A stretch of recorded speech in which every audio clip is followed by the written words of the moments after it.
Hello everyone, welcome back to our new training. In this training, we're going to discuss about Zscaler Client Connector, ZCC Endpoint Firewall and AV error. So this is a very common error we see, on a Zscaler Client Connector, and this is how this error looks like, right? If you see the picture in the Zscaler service status, you see that endpoint firewall slash AV error, right? So this is the agenda for today's training. We're going to discuss about this error, that why this error comes, what the cause of it, how to check, what to check, and how to fix, right? uh, but before going for that, checking for that and discussing the Zscaler firewall and AV error, let me tell you that there are some processes and they allow, some processes, these killer processes you need to allow in your security software, antivirus, personal firewall, whatever you have as your endpoint security device, to allow that Zscaler client connector work properly. So if you do not allow these processes, these services, of the Zscaler client connector, the ZCC may not work. So the first thing is that you should follow the Zscaler client connector, allow list, process allow list, and then even though it's still you get that error, then only further troubleshoot. So what should be allowed, and how, based on what operating system, that's what we're gonna discuss. Okay. So first of all, for the Windows, what you have to allow is that you need to allow these all entire path in your security software. Okay, or a Windows endpoint firewall. Okay, in case of the Mac, this is what you need to allow, right? That's the full path, entire path. In case of the Linux, this is what it is. Now, along with the allow list in your security software, usually firewall, you also need to bypass the Zscaler client connector processes, right, from your firewall, to in order to it to communicate. Okay. And yeah, and these are the processes like a GSA tunnel process. You need to allow it, or bypass in your firewall in inbound and outbound direction. Similar way for other processes, right? The ZSA tree, ZSA tree manager, the ZEP installer, and all these other processes you need to allow, right? So in case of Windows, you have these processes. In case of Mac, this is the process you need to allow. Now, what are these processes and what is the use of these processes? For example, the ZSA tree. This is a process basically which logs the UI interaction. So if you using, if you clicking on anywhere, for example, turn off, or maybe you starting a packet capture, you restarting a Zscaler services, or maybe you repairing, a ZCC application itself, you clicked on the app policy update. So all that, that responsible is, I mean, that all, is the responsibility of the ZSA tree process, and these logs are stored in the ZSA tray logs, right? The other important process is called a ZSA tunnel process. This is the process which basically handles all the traffic. You would see all the traffic related logs in the ZSA tunnel logs itself, that log file. Okay. ZSA UPM is basically ZDX related services. This is what it is used for. ZSA service process is basically to to look after all the other services, all these other services. Okay, and there are other important services. For example, okay, let's say, yeah, let's say this one, right?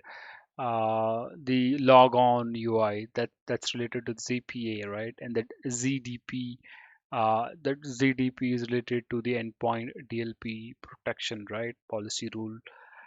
So this process is related to that DLP, endpoint DLP. And yeah, so the I mean you can look after, right? This is the help article available in the Zscaler KB document, help.zscaler.com. So that's where you can go and search for Zscaler client connector process to allow list. Okay.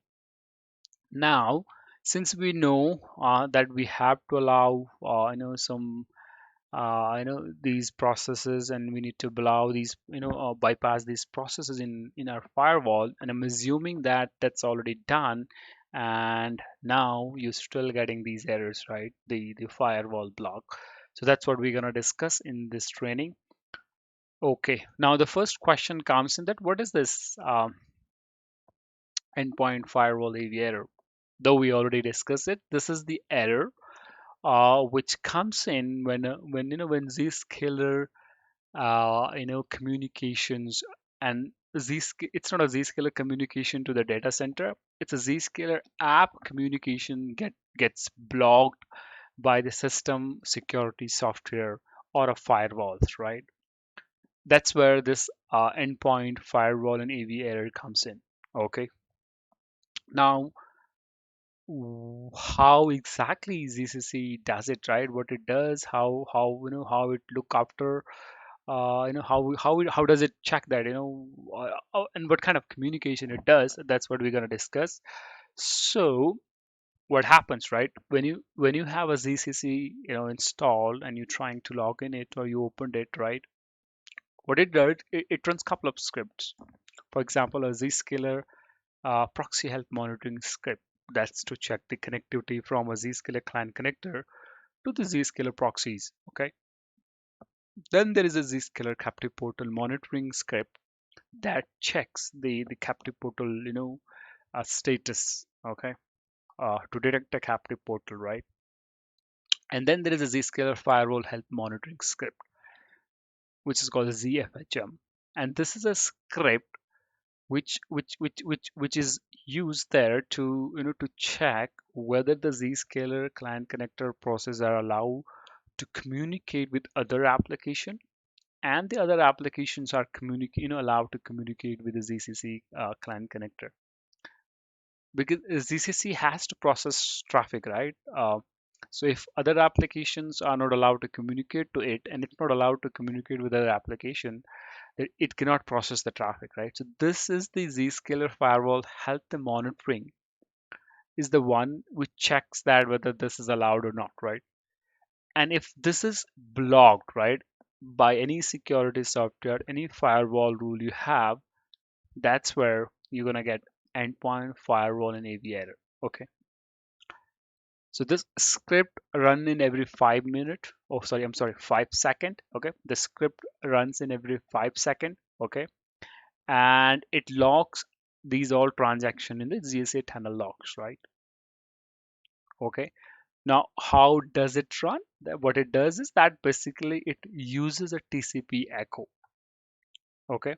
So what it does, it generates a dummy packet to the destination 100.64.0.6. Okay. On a port 80. All right. And if this is and that 100.64.0.6 is basically the IP of a Zscaler app itself. And if it has received, if it received that dummy packet successfully, then it identifies that there is no block, there is no endpoint or security block for Zscaler client connector communication. If this communication is not successful, right? The communication to 100.64.0.6, that's where the Zscaler client connector will display you the endpoint firewall and AV error. Okay.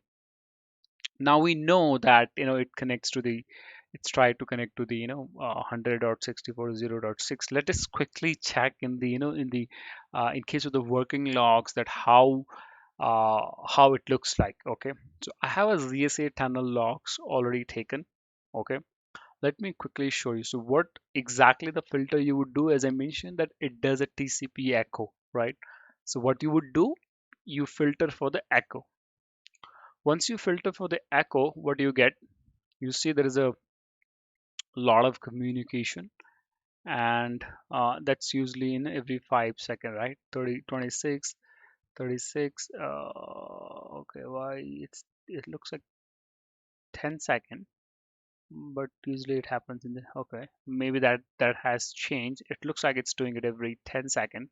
Okay, so yeah, never mind. So what we see it here that it's using a TCP echo to the server 100.64.0.6, right? And what we can see that it has received the TCP echo. Okay, and you can see continuously this is the check it's doing, and based on the seconds, looks like every 10 second, it's doing that check. Okay, so instead of a 5 second, I think that the timer has updated. It's doing that check in every 10 second. Now the next step you do, we find that that's happening. Let's just check that what are the IP it's trying to communicate, right? From which IP, what port. So if I filter this connection ID and I would go for this specific transaction, what I would see that there is a connection to this 100.64.0.6, okay, on a destination port 80, and from which IP is it happening? This is happening from the local IP address, which is 192.168.140.129. So basically what I'm trying to say that ZCC initiates a TCP echo from the local system adapter to the IP address 100.64.0.6, which is the Zscaler client connector IP itself, right? It holds that IP. And if it receive that echo request,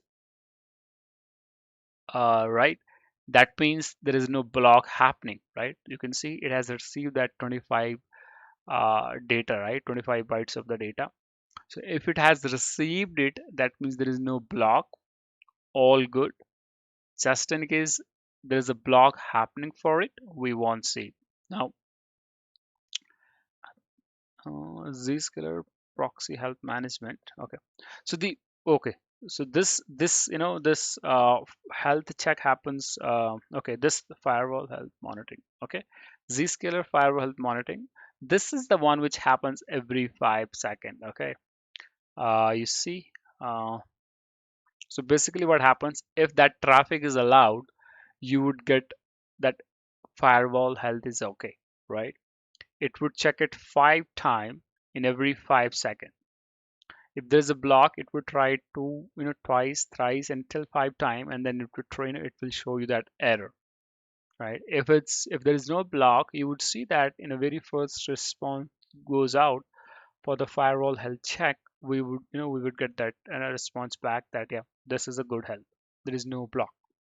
If there's a block, we would get Zscaler firewall health monitoring bad health or some kind of that kind of error. So yeah, this is all for today's training. We'll be discussing this in more detail, right? We're gonna go for the packet capture in our next training. We will see this the transaction, the TCP echo transaction for the 10 I mean 164.6. We'll also see that how do we get it right. I mean, how do we check the firewall rules, what rules we need to check.